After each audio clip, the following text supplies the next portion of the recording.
Dans notre monde, l'inconnu attire. L'inconnu fascine. Mais l'inconnu peut aussi faire peur. Certains lieux recèlent des mystères qui ne trouvent toujours aucune explication connue de la science.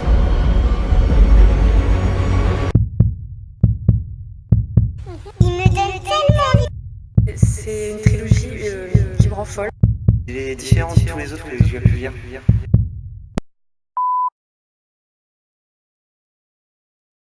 Intriguant. Grandiose. Complet. Frustrant. Fascinant. Mystère. Politique.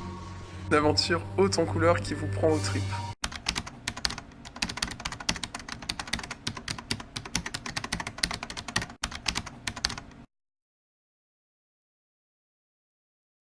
Et je l'ai lu en une journée, la veille, quasiment d'une traite.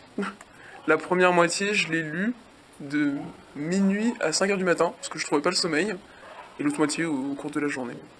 C'est un fantastique absolument unique.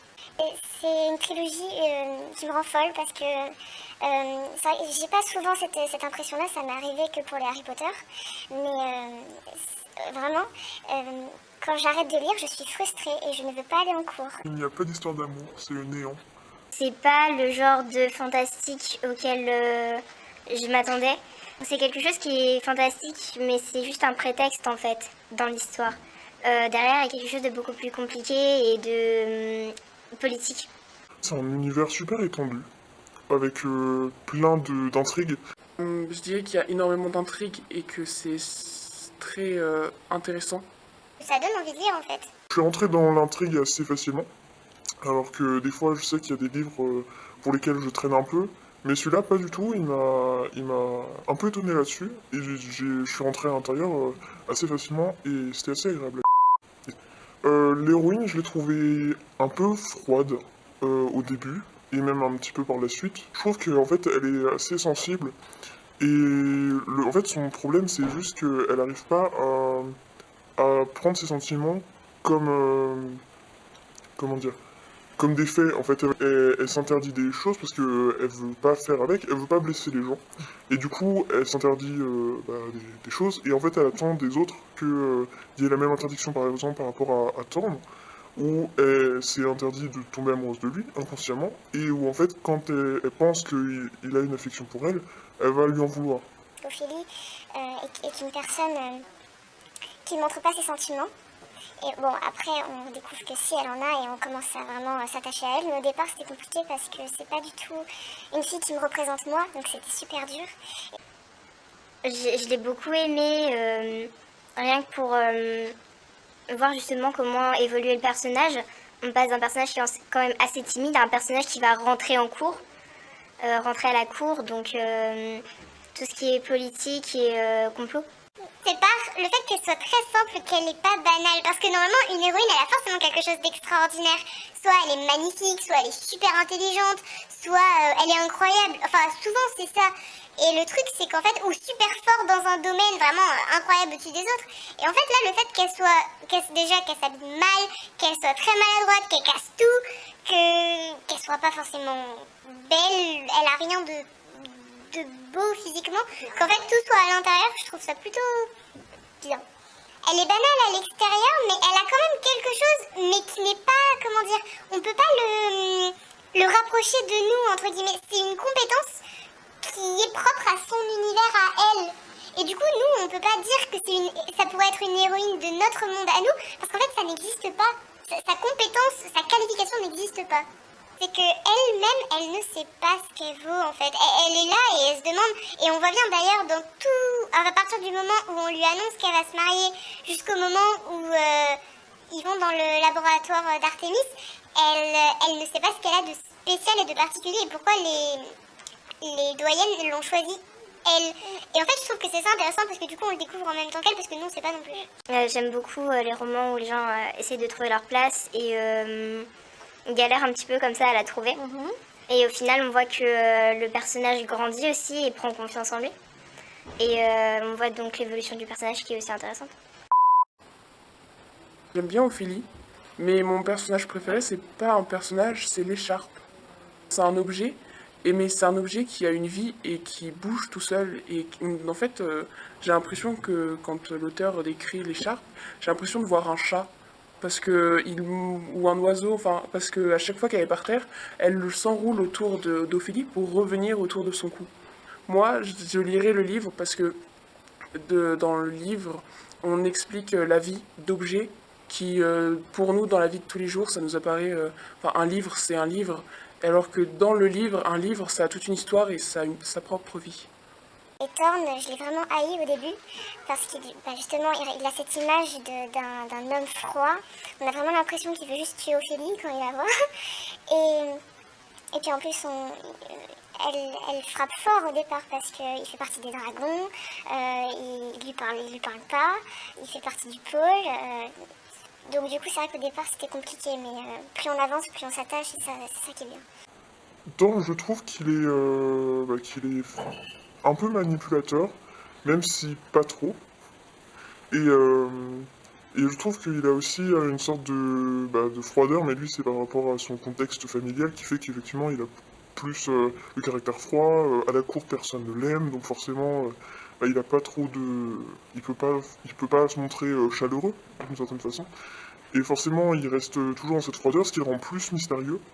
Gaëlle Annelis, je trouve qu'elle est assez intéressante parce que ça fait comme une sorte d'annulation par rapport à la fantasy.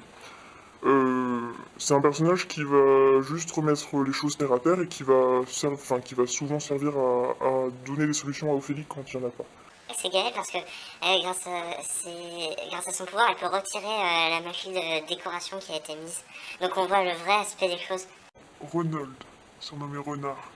Je le trouve trop mignon. Il y a toujours un personnage un peu idiot dans les histoires pour faire rire et qu'on s'attache à lui. Et c'est toujours mes préférés. C'est un peu comme le Ron dans Harry Potter. J'ai aimé ce personnage parce que c'est un personnage type. C'est le personnage rigolo, un peu idiot, qui fait toujours plaisir à lire. On s'attache facilement à lui. Thorn, quand j'ai lu, il m'a fait penser à Darcy dans Orgueil et Préjugés. Je dirais Archibald, mais il y en a tellement qui sont sympas. Pour plein de raisons différentes. Ophélie est très attachante, par exemple, c'est le personnage principal. Et même tout le mystère qu'il y a à côté de Thorn, je sais pas comment ça se prononce, que j'aime beaucoup. Oui, mais Archibald, j'ai trouvé très charismatique, mystérieux. On entre dans un univers totalement différent du nôtre et on découvre une héroïne auquel on s'attend pas du tout. C'est une empotée. Elle est... Enfin, vraiment, tout ce qui ne va pas à une héroïne, elle l'est. Oui, mais c'est clair parce que Dune, c'est un livre fantastique qui est plutôt intriguant. Il est différent de tous les autres que j'ai pu lire. J'en ai déjà lu une centaine et en général, le scénario se répète à chaque fois où on a un héros qui tente de sauver le monde alors qu'il reste cloîtré chez lui. Mon passage préféré dans le livre, c'est quand elle raconte la première fois qu'elle est passée dans un miroir. Au début du livre, on voit qu'elle rentre et elle sort des miroirs très facilement, mais au final, au début, c'était totalement quelque chose qui était inconnu pour elle et comme tout le monde, elle n'y arrivait pas. Il y a des jeux politiques, et il y a de l'amour, il y a de la science-fiction et il y a du magique. Enfin, c'est un livre où vraiment on peut tout retrouver, même si on n'aime pas le côté sentimental, on peut se retrouver dans le côté politique, on peut se retrouver dans le côté historique vis-à-vis de la cour, etc. Et même si on n'aime pas ça, on a le côté science-fiction et magique, donc c'est vraiment pour tout le monde en fait. Il y a pas mal d'enjeux politiques, on voit tous les retours, les retorts et les mécanismes de la cour. D'un système qui est organisé avec toute l'hypocrisie, etc.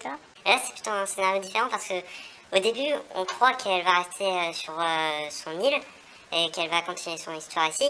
Sauf que directement au bout du chapitre 5 ou 6, on attend qu'il débarque et qu'il commence à mettre un peu du bazar dans sa vie. Si je me souviens, il débarque, il sort de l'aéronef. Ses parents avaient organisé un banquet. Il trace, il va dans la voiture et il va directement voir leur dieu, si mes souvenirs sont bons, c'est-à-dire l'esprit de famille, pour aller lui remettre un cadeau et repartir directement le lendemain. Alors que toute sa famille avait prévu tout un planning sur la semaine pour comment organiser la semaine.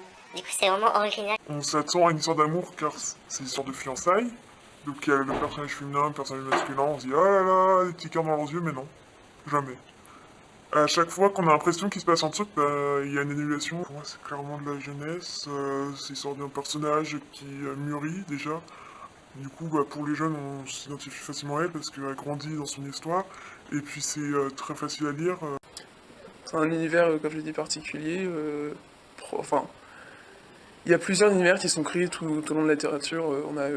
On parlait de Game of Thrones tout à l'heure, Harry Potter, c'est vraiment c'est tout un art. Et là, c'est vrai que c'est fou elle est française, l'auteur. Enfin, Je m'attendais à ce que ce soit quelque chose qui soit plus centré sur une sorte d'histoire d'amour un peu cucul après ligne. Et au final, pas du tout. Et c'est ce que j'ai trouvé le plus intéressant dans ce livre. C'est très complet et on se retrouve facilement. Et même si au niveau des personnages, on n'arrive pas à s'attacher, comme je l'ai dit, à Ophélie ou autre, il y a forcément un personnage qu'on va aimer et qu'on va vouloir suivre. Donc,